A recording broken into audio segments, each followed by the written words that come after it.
Welcome to our Ramadan special, Learning Our Cultures and Heritage. Today, again, we've got a very special program for our audiences. We have Hussein Hodja, Chair of the Cyprus Islamic Association, with us as always. Welcome, Hussein Hodja. We've got Yusuf.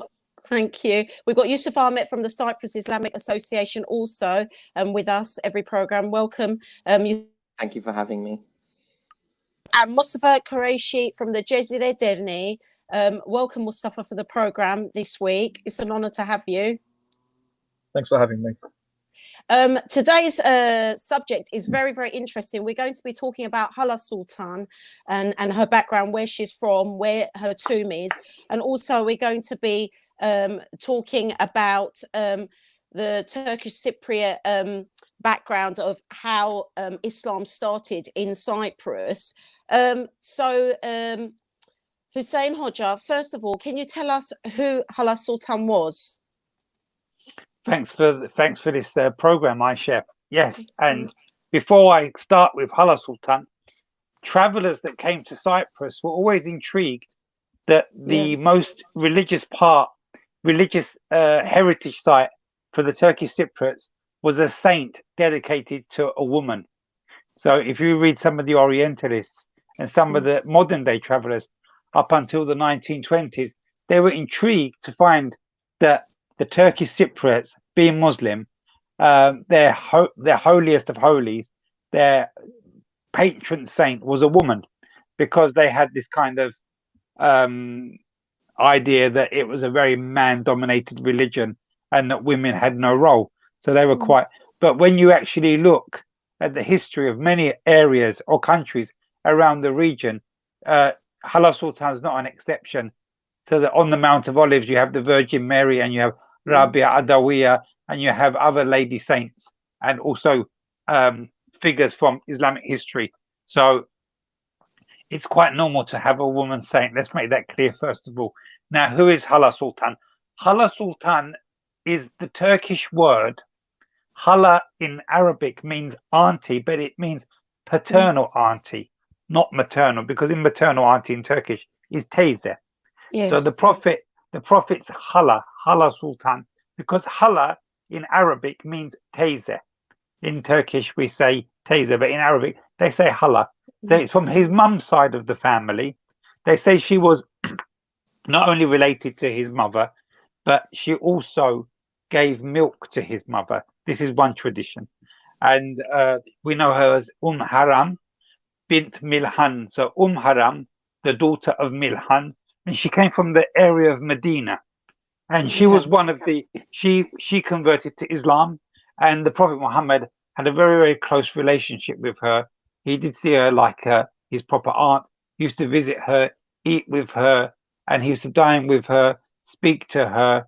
And Yusuf will explain the story behind that.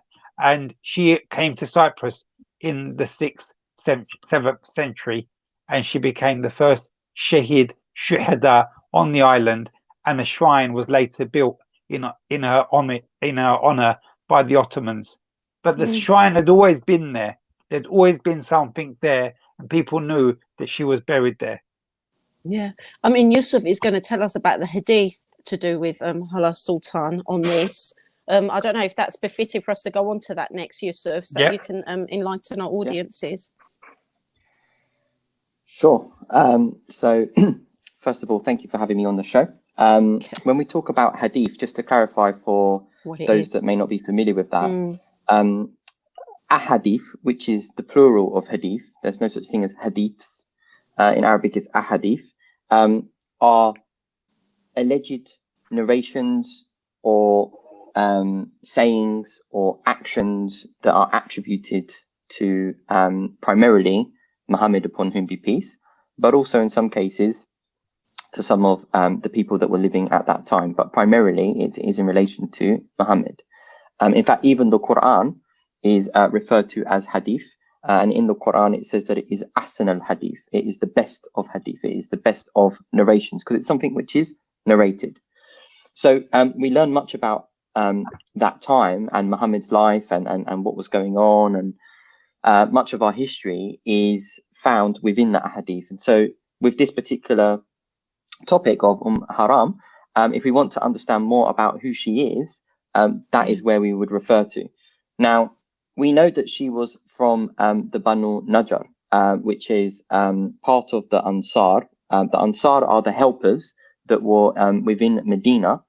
They were called the helpers because when Muhammad was in Mecca and he started to preach this monotheistic religion, this idea that there's only actually one God, and all these idols that people are worshipping, that this is all based upon falsehood. And they never questioned his character. You know, they knew who he was, and he was very trustworthy, and he was very well known.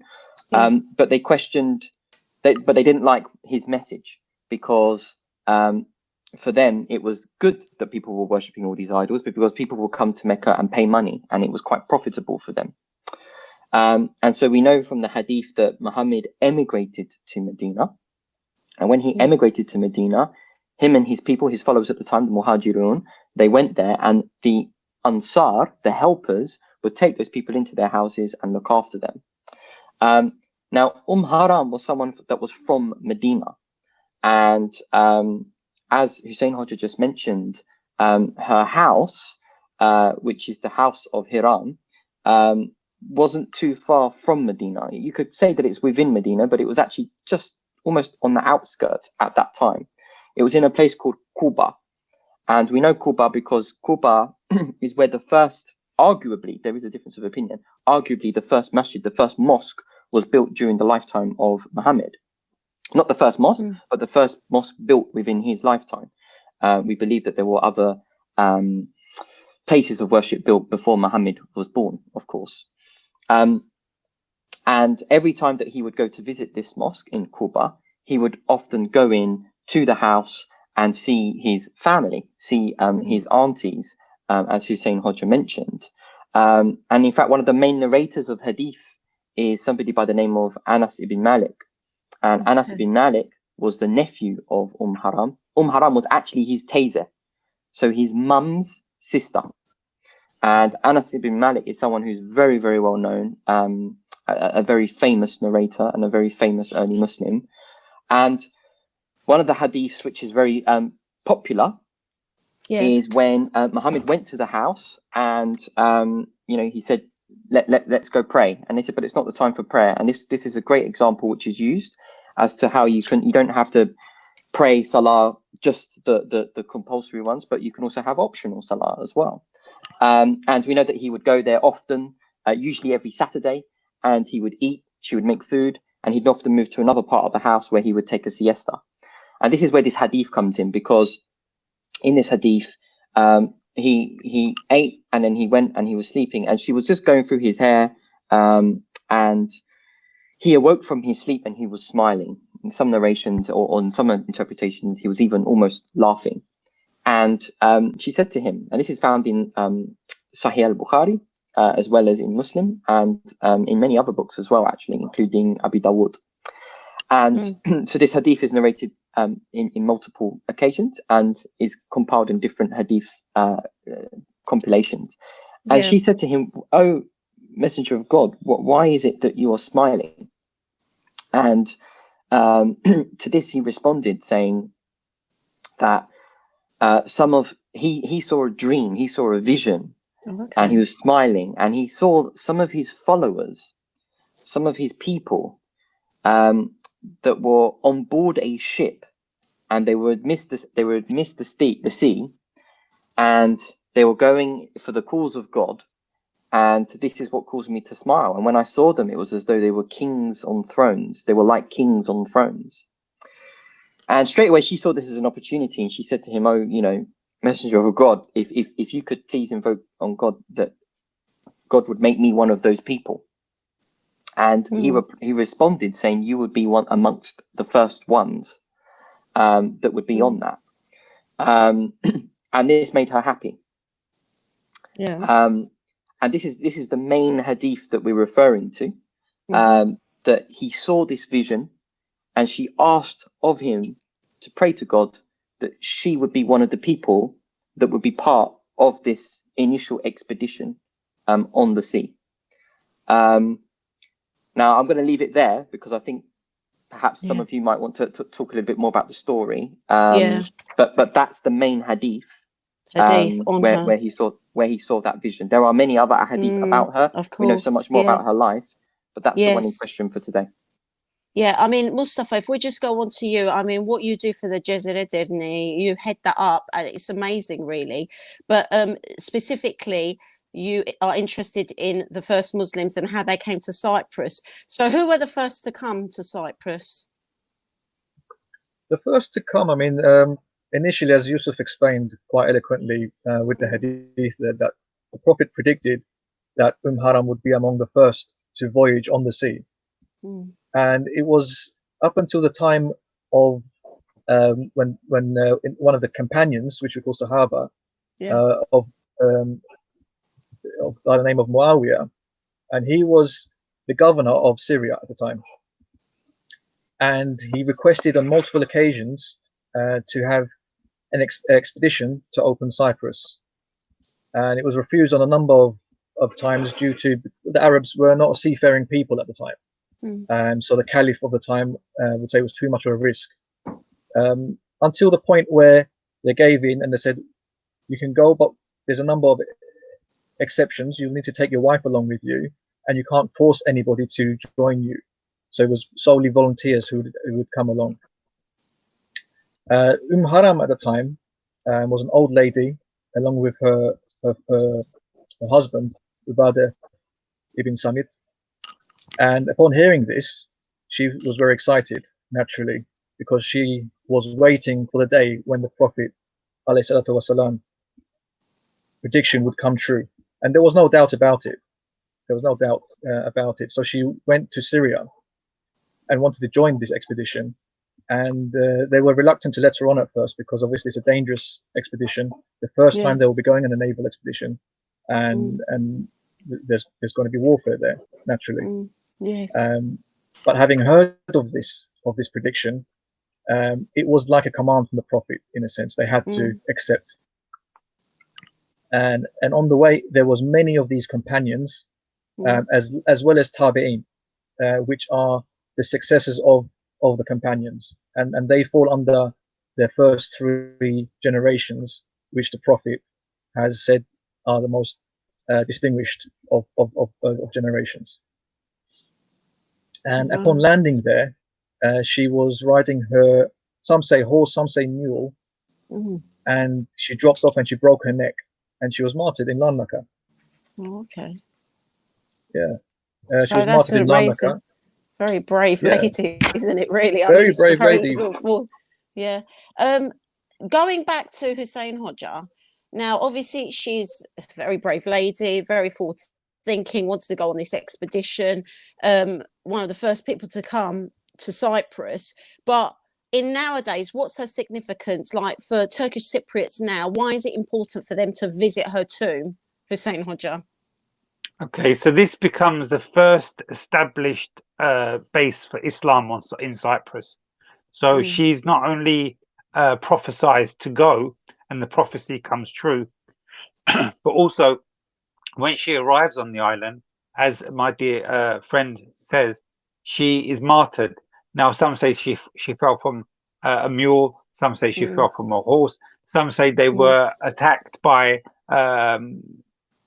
southern Italian Romans that were stationed on the island. We don't know the full extent, but she had a fall and she passed away, and she was buried immediately, because under Islamic custom you're buried straight away, and she was buried straight away. And they obviously put some sort of nishan, they put some sort of stone there to say that this is where she died. Years passed, and Mustafa will explain more the years of the Arab conquest of Cyprus.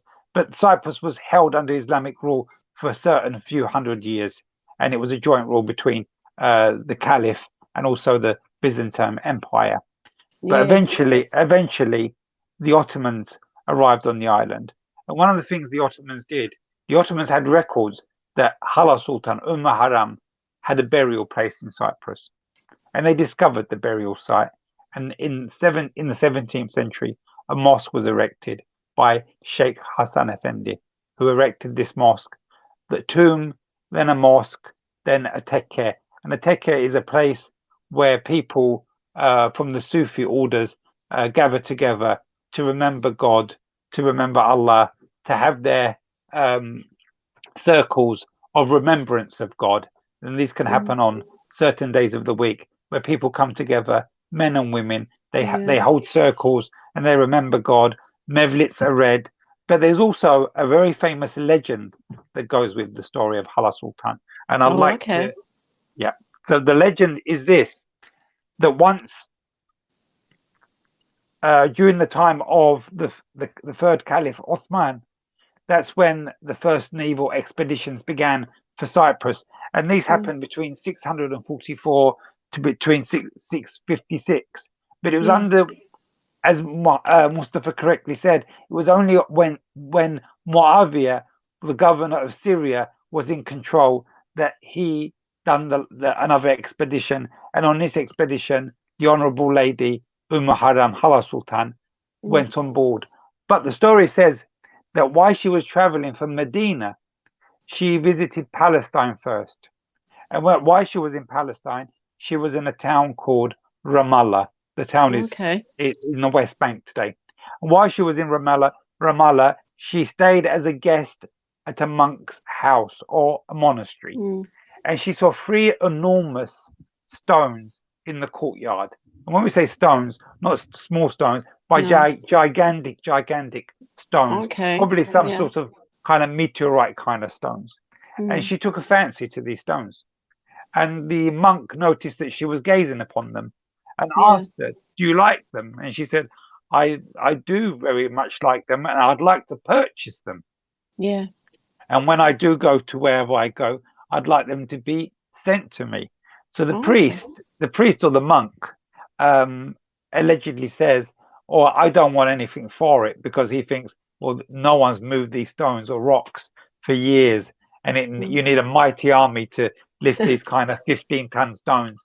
So I give them to you in a way of trust. And when you do go to your place, I shall surely send them to you. Well, the legend says that on the night of her burial, that the angels lifted these 3 gigantic stones from their resting place in Ramallah. They floated over the sea. They came to Cyprus. One stood at the head of her body, one at her feet, and one lay on the top of her. So her tomb was covered. And some say that the 3rd stone was hovering in the air. So it was suspended in the air. This is, of course, a legend. But the legend took fame. And after the shrine was erected, this became the most sought out pilgrimage site for Turkish Cypriot Muslims, or for Muslims on the island. Everybody visit there. Lots of miracles took place. People talk of lots of miracles. People talk about seeing Hala Sultan in their dream and she calling them to come and visit her. People who had children that were ill, girls that were ill, and if their names were like Layla or Maryam, and they were very ill, and Hala Sultan would appear to them in their dream, they would take the child there, and once the child was healed, they would name the child Sultan. So this is where we get the name Sultan in Cyprus. Most of our Sultan, the ancestors who have the name Sultan, actually are in honor of Hala Sultan, the woman who's buried in Larnaca near the Salt Lake.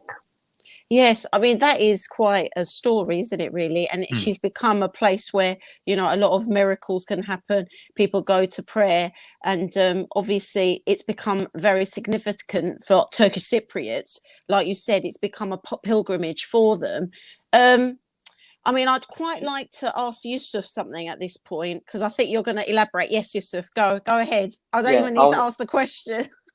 Well, I was just going to follow on from the question you asked, actually. So you were saying, why is she important to the Cypriot people? And all of those, I mean, what Hussein Hodges just said is obviously a key element to it.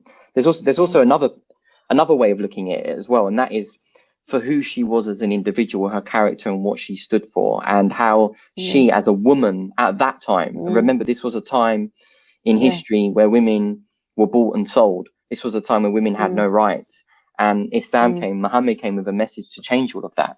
And she's a key figure that shows how women can be leading and how they can have such an impact. So yes, she did go to Palestine, and that's key because she moved from a very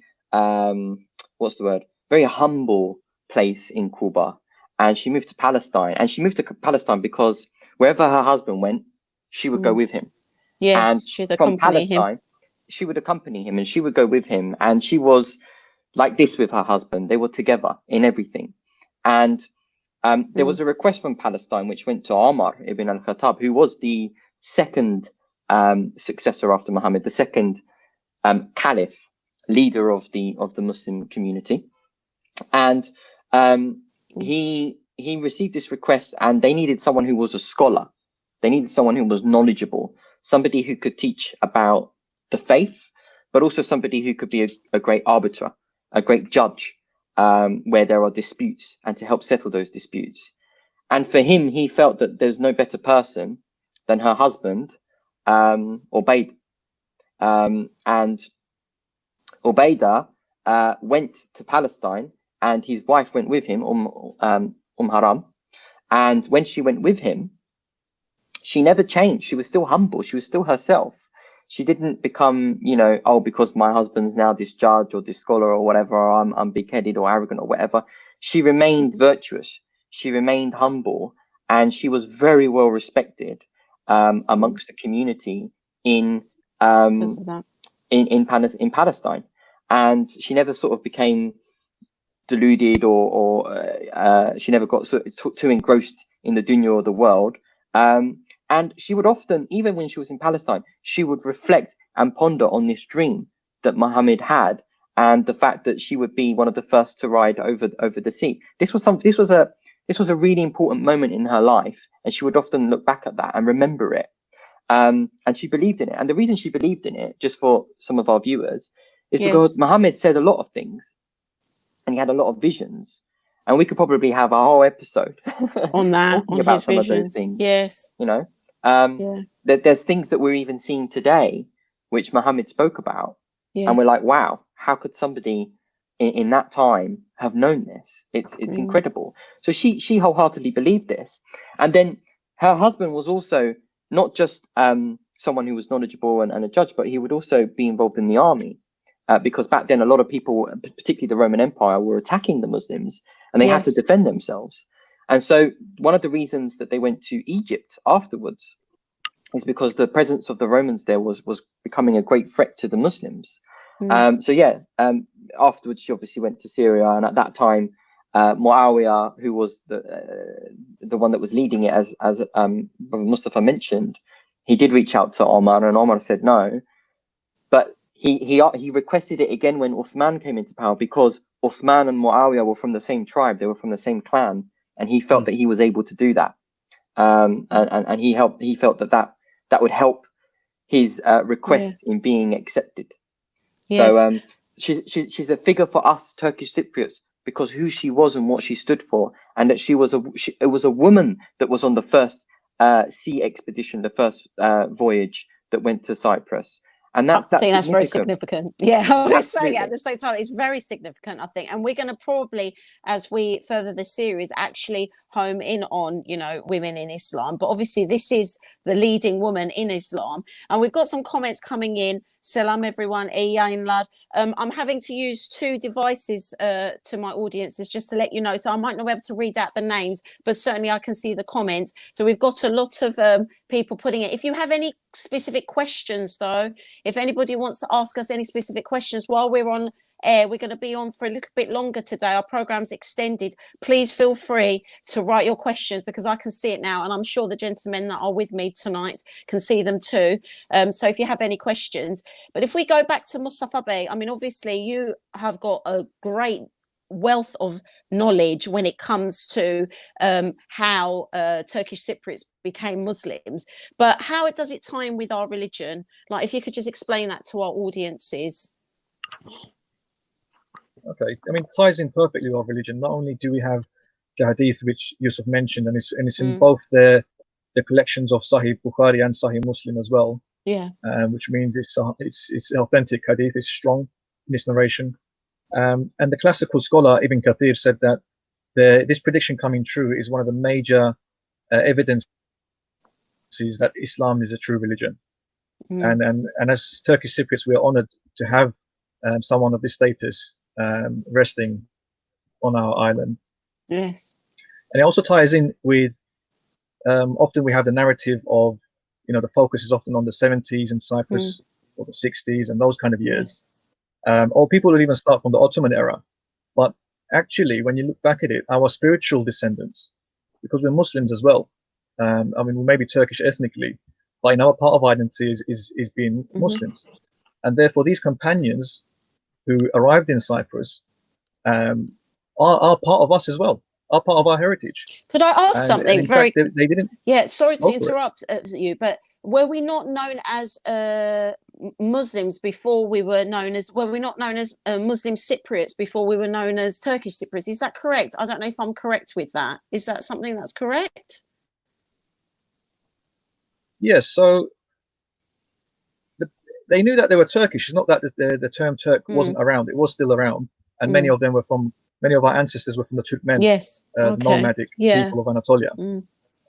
But their emphasis, they wouldn't call each other by ethnicity. For them, what was important was religion. So you was either Muslim or you was a Christian, and therefore there was Kıbrıs Müslümanları, the Cypriot Muslims, and there were the Cypriot Christians. Yes, and this was the same for the Greeks as well. What was important for them was religion. And that's why we find among Turkish Cypriots, you can find someone who's blonde and has blue eyes, and you can see someone who's as dark as a sub-Saharan African. You may see someone that looks like me. Or looks like me. And they're all Turkish Cypriot. And we never had any issues in terms of race relations. Yes. And so, but the unifying factor was our Islam. We were brothers. So that's yeah, you're right. Okay. So any notable personalities?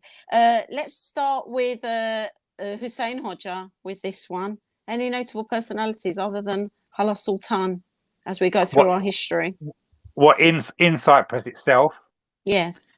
Well, there's lots of notable people in from history, from the Ottoman history, from non-Muslim sources as well.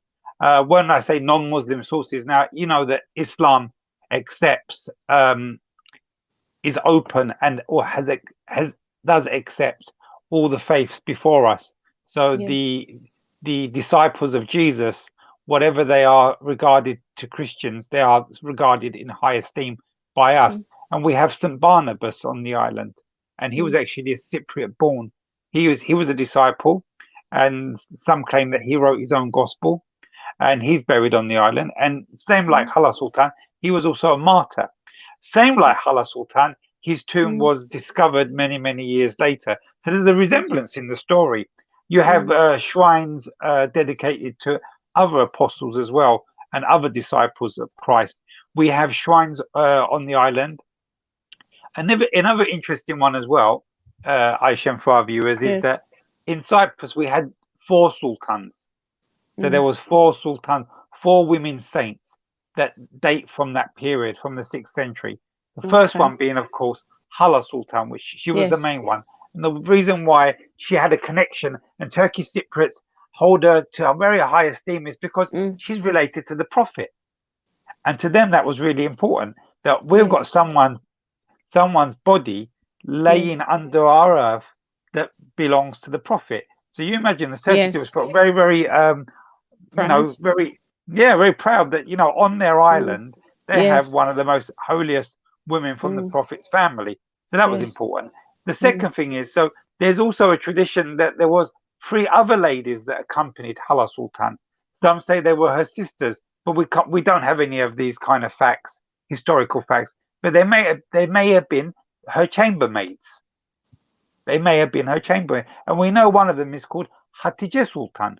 Yes. And this Hatice Sultan is buried in Limassol. We know there's one called Huzuri Sultan, and she's buried in a village just outside of Limassol. And there's also another one called Zehra Sultan.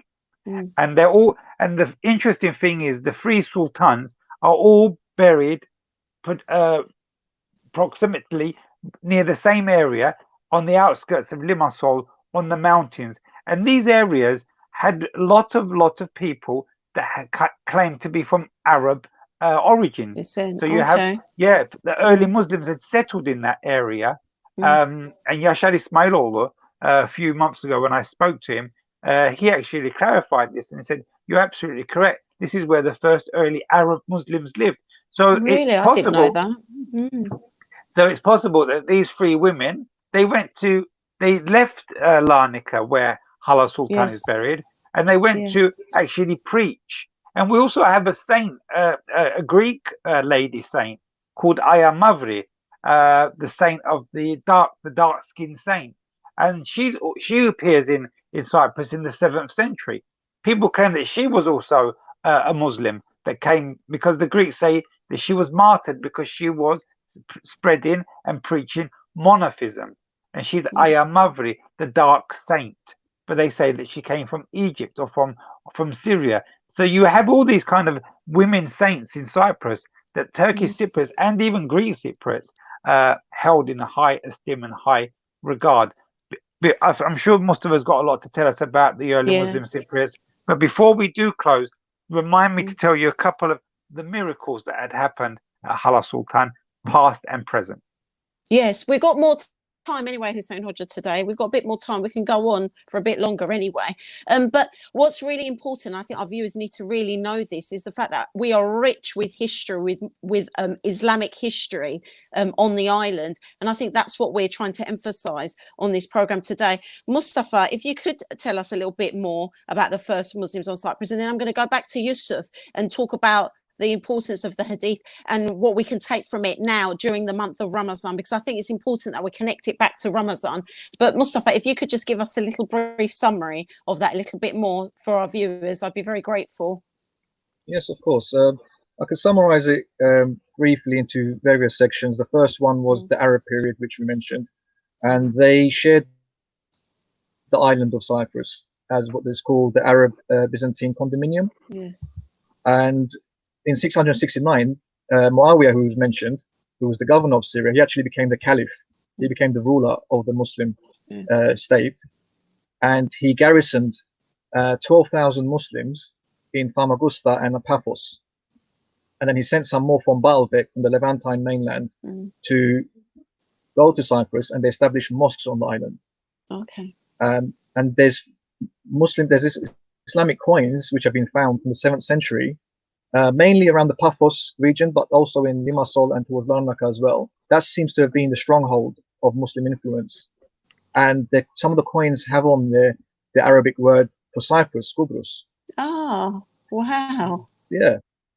And they were living side to side with the Christians up until 963, where the Byzantines came and they confiscated all the Muslim lands. And from later Ottoman sources, we know that the mosques were actually either destroyed or were turned into churches as well.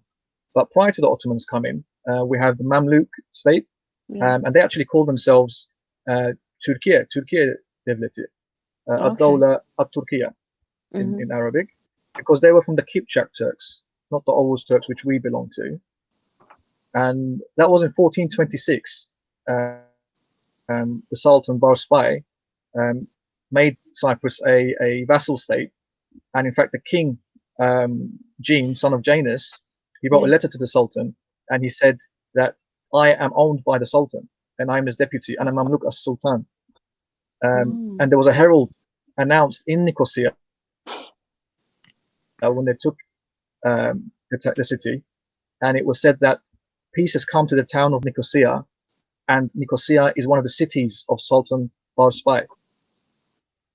So we had a country, a state, which was called Turkey before the Anatolians called themselves Turkey, which was ruling Cyprus, which had influence over Cyprus. It's very important to know that. And then we come to the Ottoman. It's very important because it doesn't just start at the Ottoman period. And in fact, when the Ottomans were going to take Cyprus, there was a few reasons. One was that the island was used as a base for pirates, which would attack Muslim pilgrims going on the Hajj pilgrimage. And they asked the Sheikh al-Islam, who was the grand the person who would give the fatwas, the verdicts, the religious verdicts, and they asked him, well, in the Ottoman Turkish, medaris ve mesajidin harap kılıp ayin küfür ile malamal eyledi. So basically what they're saying is that previously a province within the Adobe of Islam, referring to Cyprus, was taken later on by the infidels, and they destroyed the schools and the mosques, and then they used those buildings for their own worship.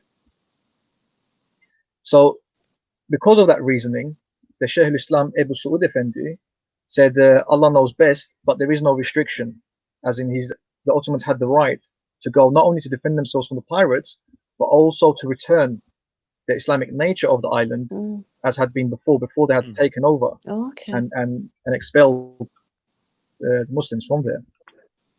But that brings us to our direct ancestors, not just spiritually, but in terms of our bloodline as well. Yes. According to the Greek Cypriot historian Kyprianos, he mentions in his history that there was 20,000 Turks from these soldiers that opened Cyprus, and they remained as settlers, and not just as a garrison, but it was as a colony as well.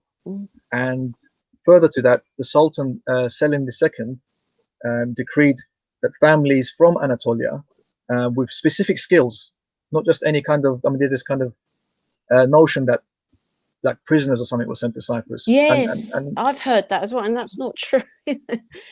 That, it's true in the sense that, It's first an of all, island, so the I priority guess. was the priority was given to people who had skills that were that weren't in Cyprus already. So initially, they actually sent Greek Cypriots who had fled because of the Latin oppression against them.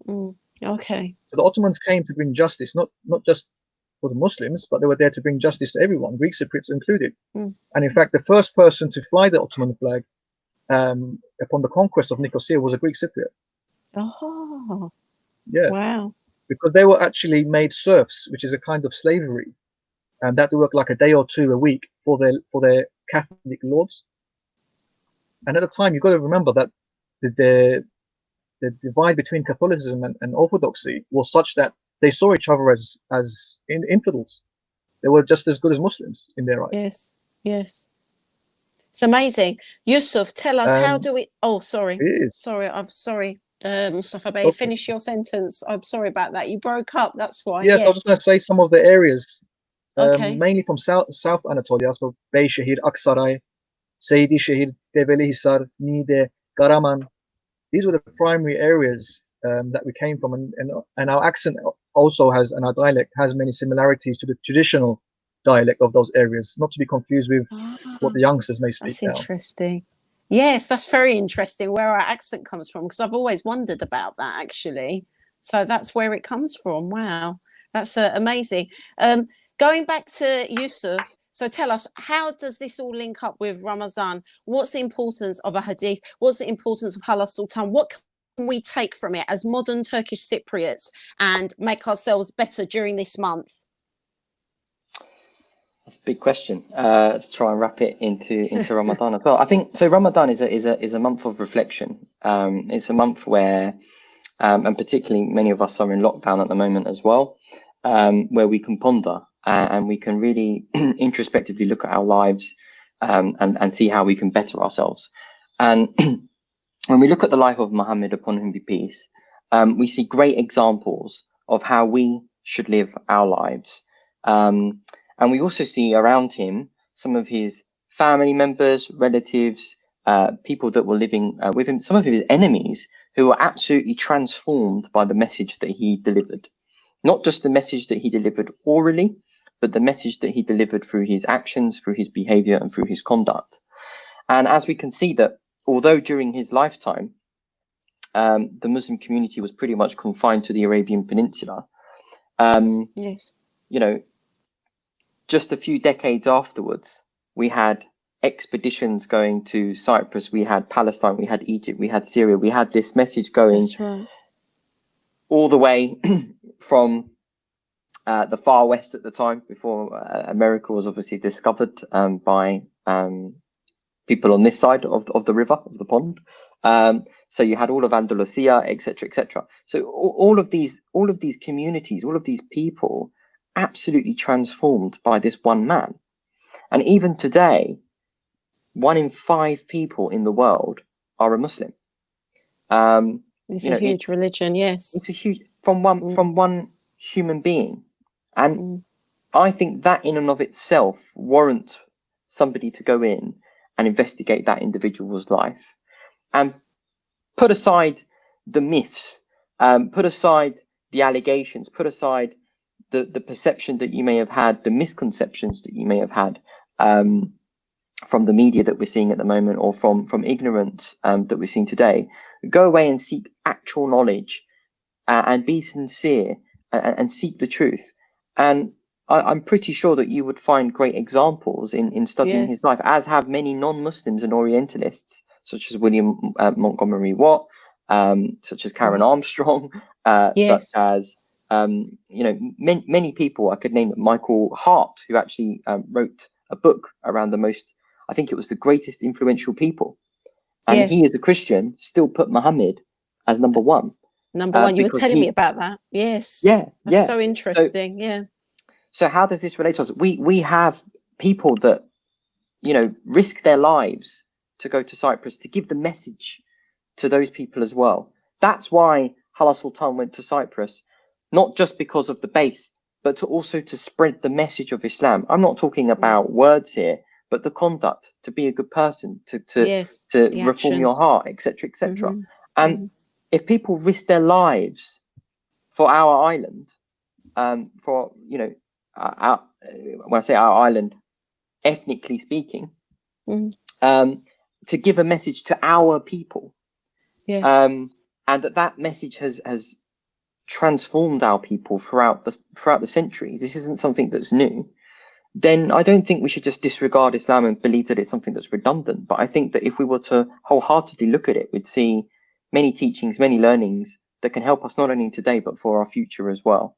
And the last thing I'll say in respect of hadith in this time as well, I mentioned earlier that Muhammad was a visionary. He was a leader. He was a husband. He was a father. He was somebody that was looked up to. And even the people that absolutely hated him because of what he was teaching, because it threatened their economy, they still never ever questioned his character. Because even after 10, 13 years, where they tortured him, where they persecuted him, where they exiled him from his own home in Mecca, which is why he actually went to Medina to go to and meet the Ansar, from which Haram was part of. He responded with love. He responded with mercy. He responded with kindness. He was tolerant.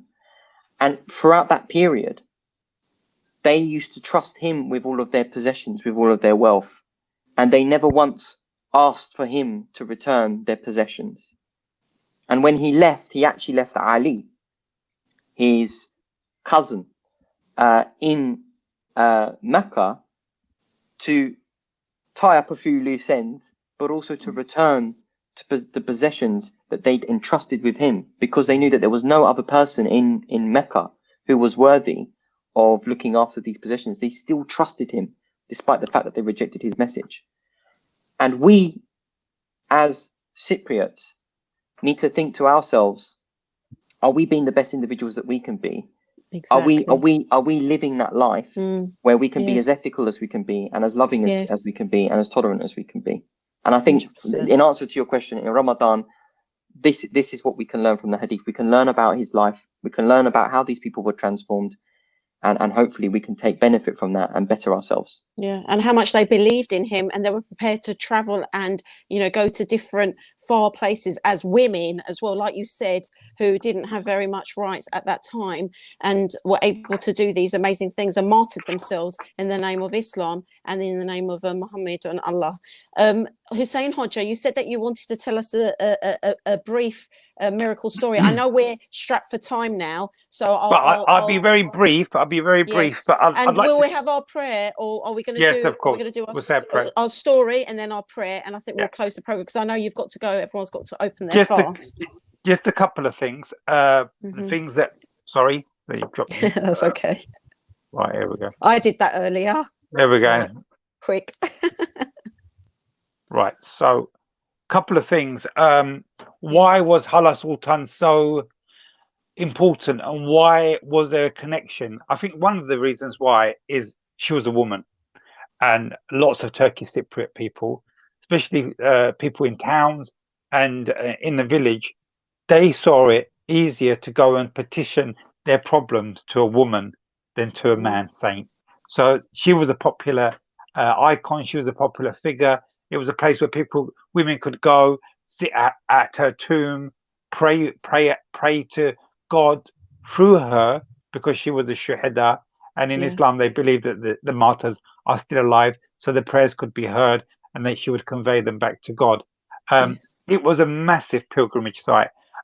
Connections between Ramadan, Turkish Cyprus, and Hala Sultan. There's a big connection. In the days, in the colonial times, and in the late part of the Ottoman Empire, this was the place to go in Ramadan.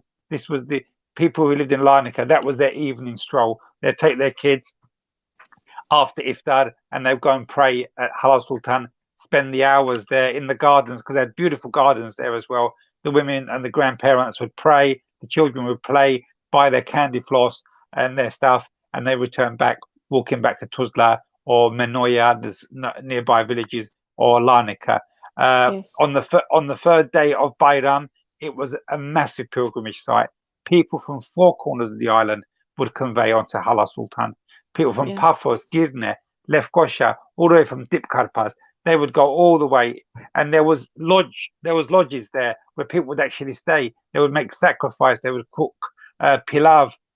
People would read their mevlit, and people would be in and out of the shrine all day long. Unfortunately, with the events of 1963, this whole thing came to a complete end, and slowly people were distanced from Hala Sultan because of the 63 to 74 problems. But alhamdulillah, we look now, we've got an imam there every Friday. The a bus from the north takes pilgrims there. Every Friday there's a Friday prayer read there. People visit the shrine. It's the first place you see when you land into Larnaca.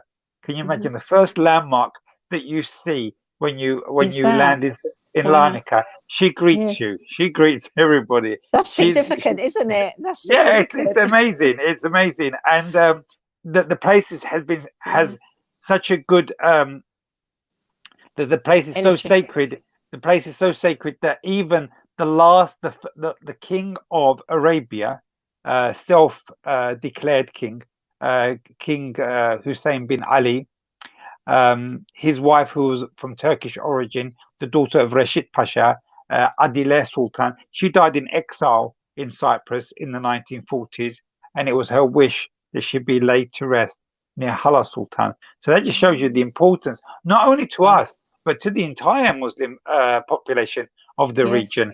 A couple of quick stories about Hala Sultan. So one was conveyed to me in the 1960s. So it was probably 1967 to 68 when Turkish Cypriots were forbidden, or they were too scared to go to the shrine. A woman called Muride, who's still alive and in London, recalls this story to me, that she had a dream that Hala Sultan appeared to her in her courtyard and said to her, "What have I done to you? What have I done to you that none of you even come to visit me to send me one Fatiha, one prayer?" But she said, "Don't worry," she said, "you will all leave. You all leave your village, and it will take 30 years. In 30 years' time, you shall all return back to me." And that's exactly what happened. The war broke out years later. My goodness, I've gotten like my hairs on my... Wow. 30 years later, the borders opened, and now we have this kind of thing. The other quick story I will tell you is of a Greek young guy. His name is Andreas, and he had a motorbike accident very, very near to the Salt Lake. But he can't remember. He was unconscious, and he was taken into hospital, and he was in a critical condition and maybe in a coma for some while. When he came out of the coma, he told his father that he asked his father, "Where did I have a crash?" And his father said, "Well, on the highway." "But where?" And he said, "Well, because I remember having the crash, but I remember a woman coming in a white sheet, a white shroud, and put her hand on me and say, 'You'll be fine. You Oh will my be fine. goodness. And the father thought, yeah, it's a Virgin Mary. But when he told his son the location where he had his accident, it was just outside of the shrine. And then he That's became a amazing. Muslim. And this Andreas became a Muslim, took the name Ali, believe it or not. And then, yeah, he used to go every week. Wow. And on one occasion, he took me to the Hala Sultan, and he told me this story, beautiful story. Yes. Beautiful. From even like from years ago to modern times, Yeah. she's still there, and she's giving lots of people energy. Yeah. I've got Ertan Karpazlı, Hala Sultan Ömrü Harem is our mother as Turkish Cypriots. By honouring her, we honour ourselves. By disregarding her, we disregard ourselves. Yes. So basically, Ertan Karpazlı, who's also part of the Cezire Derneği, is basically telling us how important he is, and that's very much, I agree with Ertan. That's why we decided to dedicate our program to her tonight, because of that very reason, because she is very important to us. And like Hussein Hoxha and everybody else has said, is we're very honoured to have her shrine, her tomb, on our island. Hussein Hoxha, I know we're running out of time. I know you need to go off and people need to open up their fast as well. But one last prayer before we go. Yes, and before we do go, I just show the significance of Hala Sultan being a woman is very important, because there is this kind of mentality, not only with the non-Muslims, but in Islam itself, that women can't be holy, women can't be saints. But that's not brothers true. and sisters, please do research this. I mean, the whole region of the Middle East is scattered with shrines dedicated to women. Sayyidina Zainab, Sayyidina Maryam, the Virgin Mary is buried on the Mount of Olives, and just a few meters away from her is one of the most influential Sufi early 7th century figures, Rabia Adawiya. In Basra, we have lots of saints, women saints. In Iraq, we have women saints. In Cairo, we have shrines dedicated to Kulthum, to Ruqayya, to Zainab. So this thing that Islam doesn't recognize status of women, it's not true. No, and Yusuf and I were talking about that, and Hussein Hoxha, obviously we were all talking about Mustafa, and we're actually going to dedicate a program on women in Islam anyway, and we're going to be talking about that. But obviously, because of the month of Ramadan, we wanted to focus on that and really sort of home in on the importance and connections with our Turkish Cypriot backgrounds and Cyprus, hence why we're doing this. But obviously, it's something that we will definitely do in the future so that people know about this, because I think this is very important information to give to our viewers. We'll make a dua, inshallah. Yes. Okay. Bismillah ar-Rahman ar-Rahim. Alhamdulillahi Rabbil Alameen. Wa salatu wa sallimu ala Rasuluna Muhammadin wa ala alihi wa ashabihi ajma'in. All praises are to you, O Lord, Lord of the universe, Lord of all of humanity, Lord of mankind. Bestow your peace and your blessings upon our Prophet Muhammad, peace be upon him, his noble family and companions, and give peace and your blessings to our father Adam alayhi salam, to Musa, to Ibrahim alayhi salam and his sons, to all the prophets of mankind, to Zechariah, to Yahya, John the Baptist, to Isa, Jesus the son of Maryam, the son of Mary. May the blessings of you be upon them to the eternal day of judgment.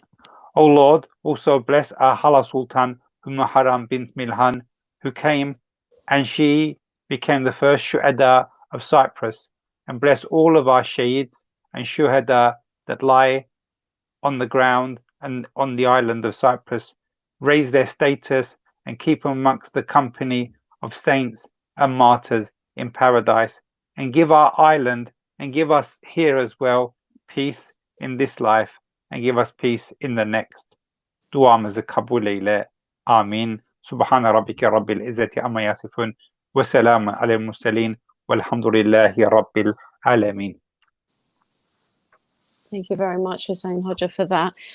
We're at the end of our program, but we've actually extended our program, and I think we'll do this every week, where we actually have just under an hour, really, because these discussions we've discovered we need a lot of time for. But thank you very much again to Hussein Hoxha, to Yusuf, and for Mustafa for coming onto my program. Your knowledge is of great importance to our community. So thank you very much for sharing your beliefs and your ideas. And we look forward to our next episode next Friday. Mustafa, is there any last words that you'd like to tell our audiences before you go? Yeah, especially in this month of Ramadan, it's good to know that we have such a strong link to our island, and we should go beyond kind of the nationalistic rhetoric and go back to our roots, really. That's what our ancestors were on, and that's what Hala Sultan went there for. She didn't go there to divide people. Yes. She went there to spread Islam, and Islam's for all of mankind. That's right. Thank you very much for coming on the program. Yusuf, any last words to our audiences before we go? Yeah, just want to say thank you all for watching. May God bless you all, especially during these difficult times. Thank you for tuning in, and may God preserve Hussein Hoxha, Mustafa, Aisha Nabla, for all the great works that you all do. Thank you. We're lucky to have people like this in our community. Yeah, and we're lucky to have you as well. And we're going to be doing many more programs. Hussein Hoxha, anything else? Yeah, my last message will be this. Once this lockdown's over, I know a lot of people will be booking their holidays to go to Cyprus. And it's not a wrong thing to, if the people do decide to go via Larnaca, they go via Larnaca. If people fly into Ercan, that be it. But please, if you are going via Larnaca and you're returning back to London, give yourself 2-3 hours extra and go and visit Hala Sultan. If you're going to Ercan and you have access to go to the south, you know, you want to go to Ayanapa, you want to go to see Limassol, Larnaca, do it. But please take some time and go and see Hala Sultan. Go and visit Hala Sultan and connect with your past and be proud that we have Prophet's auntie buried on the island. Thank you, everyone. Definitely. I think that's a very, very important message for all of us. Thank you very much for being on my program, and we'll reconvene again next Friday. But yes, very important message. I certainly will be going and seeing Hala Sultan when I next visit Cyprus. Inshallah, it will be soon. I know during this lockdown, we're all reminiscing our lovely island, but hopefully soon we'll be able to go back there. But at the moment, we need to stay at home and stay safe. Thank you very much for our audiences and for our guests. That's it from us from Eurogench TV. Have a good evening. Goodbye. Bye-bye. Thank you. Bye. Bye.